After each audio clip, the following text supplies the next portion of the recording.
नमस्कार, फर्स्ट बिहार झारखंड में आपका स्वागत है। मैं राहुल ओझा आपके साथ। नेपाल पिछले कुछ दिनों से भारत को लगातार आंखें दिखा रहा है। पिछले दिनों भी हमने देखा कि बिहार के सीतामढ़ी से सटे जो नेपाल का बॉर्डर है वहां पर सीमा पर जो विवाद है वो उत्पन्न हुआ और जो नेपाल पुलिस ने फायरिंग भी की। यहाँ से एक शख्स को नेपाल लेकर के जाया गया, लग रहा है जिनका नाम था, उनकी पिटाई भी की गई और फायरिंग में मौत भी हुई। लेकिन अब उससे एक कदम जाते हुए नेपाली संसद की बात करें तो वहाँ पर एक विवादित नक्शा पास किया गया है।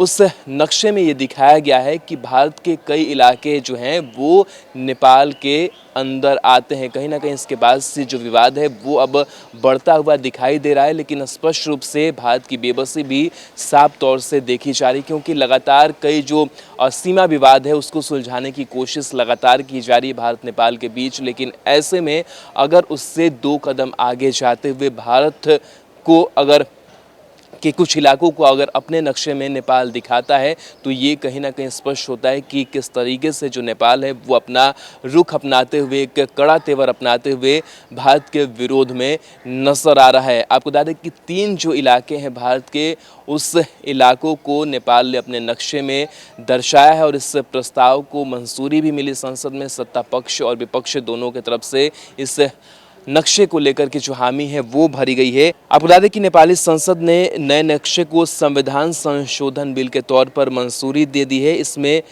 नक्शे में कई भारतीय इलाकों को नेपाल का बताया गया है। नेपाली संसद के इस फैसले के बाद भारत की बेबसी साफ तौर पर समझी जा सकती है। नेपाली संसद में जिस प्रस्ताव पर मुहर लगाई है वह रणनीतिक तौर पर भारत के खिलाफ है। भारतीय इलाकों को नेपाल में बताया जाना और आधिकारिक तौर पर संसद से इस पर मुहर लगाया जाना इस बात का प्रमाण है कि नेपाल भारत को लेकर अपने रुख में बदलाव कर रहा है। उधर नेपाल संसद में पास किए गए प्रस्ताव पर भारत ने आपत्ति जताई है। भारत का ये कहना है कि नेपाल का दावा झूठा है और तथ्यों पर आधारित नहीं है। भारतीय विदेश मंत्रालय के प्रवक्ता अनुराग श्रीवास्तव ने कहा है कि नेपाल का नक्शा बनावटी और ऐतिहासिक तथ्यों और सबूतों पर आधारित नहीं है और इससे कोसों दूर है। नेपाल के दावे टिक नहीं सकते हैं। यह सीमा के मुद्दे को सुलझाने के लिए बातचीत की हमारी मौजूदा कोशिशों का उल्लंघन भी है। नेपाल के रवैये के बाद भारत सरकार क्या रुख अपनाती है, देखना भी दिलचस्प होगा। नेपाली संसद में नए नक्शे वाला जो प्रस्ताव संसद से पास किया गया है उसमें भारत के 3 इलाकों का जिक्र किया गया है, जिसमें लिम्पिया, धूरा, कालापानी और लिपुलेख को नेपाल का हिस्सा बताया गया है। नेपाली संसद में प्रस्ताव के दौरान सत्ता पक्ष और विपक्ष दोनों ने एकजुटता के साथ इस प्रस्ताव का समर्थन किया। विपक्षी दल नेपाली कांग्रेस राष्ट्रीय जनता पार्टी ने इस प्रस्ताव पर सरकार का समर्थन किया। नेपाली संसद के फैसले पर नेपाली कांग्रेस के प्रमुख शेर बहादुर देउबा और सत्तारूढ़ नेपाल कम्युनिस्ट पार्टी के अध्यक्ष और पूर्व प्रधानमंत्री पुष्पकमल दहल प्रचंड ने भी खुशी जाहिर की है। प्रचंड ने कहा कि राजशाही के समय देश के अलग अलग हिस्सों पर अवैध कब्जे को खत्म करके सरकार ने एक अच्छी पहल की है। भारत नेपाल के सीमा विवाद 8 मई को शुरू हुआ था और अभी लगातार आगे बढ़ता जा रहा है। तो कहीं ना कहीं कह सकते हैं कि पिछले 1 से 1.5 महीनों के बीच जो लगातार विवाद है, सीमा विवाद, वो बढ़ता जा रहा है। लेकिन इस बीच लगातार कोशिशें होती रही इस विवाद को सुलझाने की।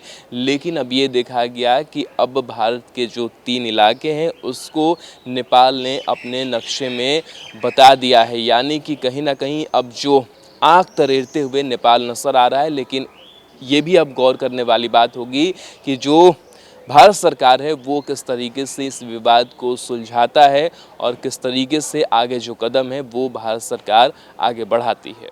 बिहार के आधुनिक अस्पतालों में से एक NSMCH multi speciality 350 bedded hospital, अनुभवी डॉक्टर एवं ट्रेन्ड पैरामेडिकल स्टाफ, विश्व स्तरीय सुविधाओं के साथ अत्याधुनिक ऑपरेशन थिएटर, ICU, NICU, निशुल्क OPD परामर्श, 24 घंटे इमरजेंसी सर्विसेज और जटिल गर्भावस्था का इलाज। Netaji Subhash medical college and hospital, Amhara, Bihta, Patna.